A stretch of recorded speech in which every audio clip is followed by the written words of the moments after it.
देखो, अच्छा खासा मूड चल रहा था ये डीएनए टेस्ट वाला।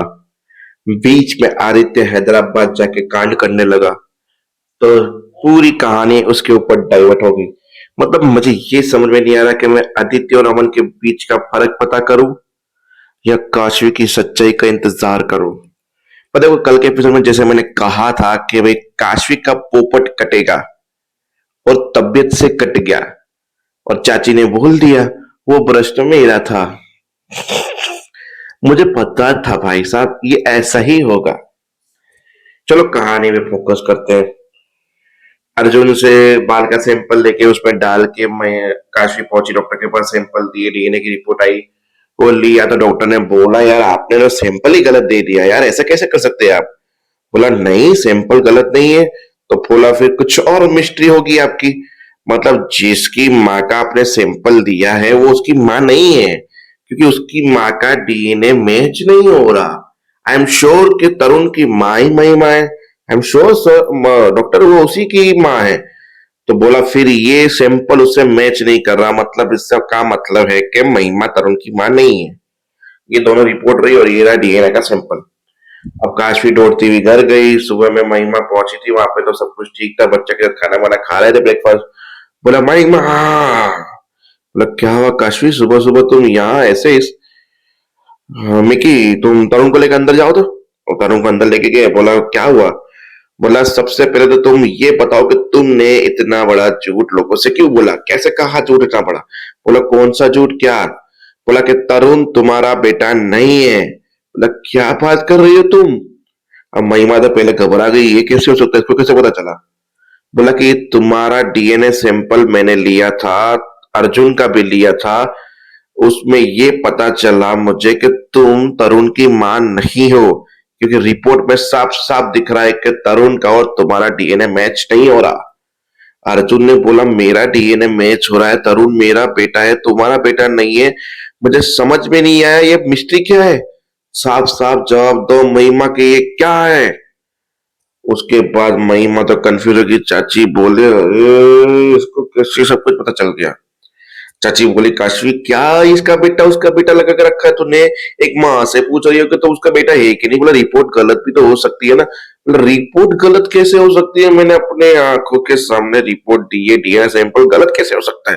बोला अच्छा तुम्हें डीएनए सैंपल मिला कहाँ से, क्योंकि महिमा तो कल रात को घर पे थी नहीं। बोला मुझे ये सैंपल महिमा के हेयर ब्रश से मिला। अच्छा हेयर ब्रश से मिला है, रुक जा, ये वाला ब्रश है। बोला हाँ। अरे ये वाला ब्रश तो मेरा है, महिमा ने मुझे दे दिया था, मैंने इसे यूज किया था। बोला पर मैंने महिमा की ड्रेसिंग टेबल से लिया था ये। बोला तो ब्रश मेरा था। ठीक है, तुझे डीएनए सैंपल चाहिए था। महिमा फिर आई बीच में। बोला काशू मुझे बहुत अच्छा लगा तूने तरुण की इतनी फिक्र जताई, उसको ये किया, तो मांग लेती मुझसे डीएनए चाहिए था। और वो तुम्हें डीएनए चाहिए क्यों था। बोला तरुण की एलर्जी के बारे में पता करने के लिए डॉक्टर ने कहा था, मुझे कोई शौक नहीं हो रहा था तरुण की डीएनए रिपोर्ट करवाने का।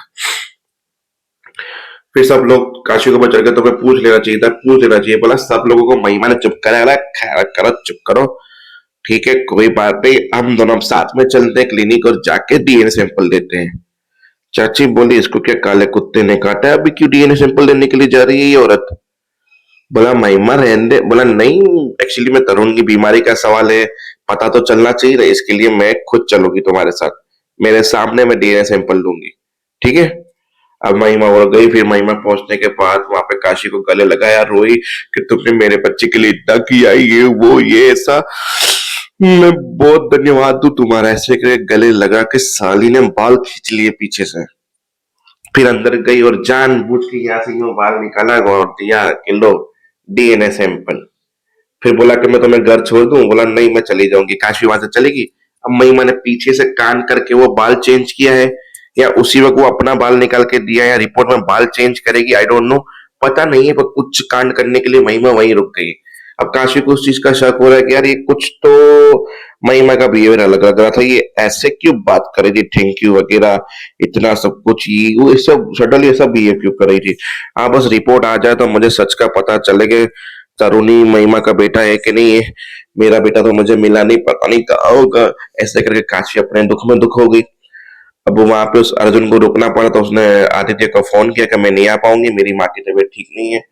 काशी वहां पे पहुंची, बोला क्या हुआ, बोला सुनैना नहीं आ पाएगी, पर तुम जाओ, कोई नहीं, मैं मेरी माँ के पास रुका हूँ, आई एम श्योर, एक काम करो तुम चले जाओ। फिर आदित्य को एक मीटिंग याद आ गई, मैं मीटिंग है और उसके लिए मुझे हैदराबाद जाना होगा, मिनिस्टर ने कहा है, और पर्सनली मुझे हैंडल करना है उस चीज को, तो मैं निकल रहा हूँ, तो तुम मम्मी का ख्याल रख देना। और बोला मैं सुनैना को बुला लूंगी, बोला उसकी माँ, बोला वो मैं मैनेज कर लूंगी।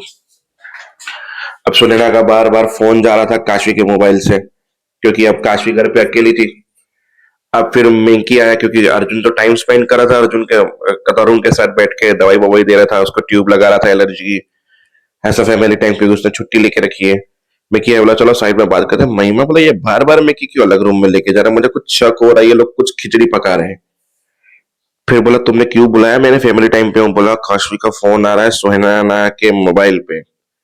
बोला ठीक है मैं बात कर लेता हूँ। बोला काशवी को पता चला कि मैं अकेली हूँ घर पे, माँ की तबीयत ऐसी है, तुम्हें पता ही है सुनैना, अगर तुम हो सके तो तुम्हारी माँ को लेके यहाँ पे आ जाओ, हम लोग मिल बांट के कुछ कर लेंगे यहाँ पे, क्योंकि मैं अभी अकेली हूँ। आदित्य चला गया हैदराबाद, अर्जुन को लगा आदित्य हैदराबाद चला गया वगैरह वगैरह, काशवी खतरे में है। वहीं पे सीरियल खत्म हो गया। तो देखते हैं नेक्स्ट एपिसोड में होता क्या है, तब तक के लिए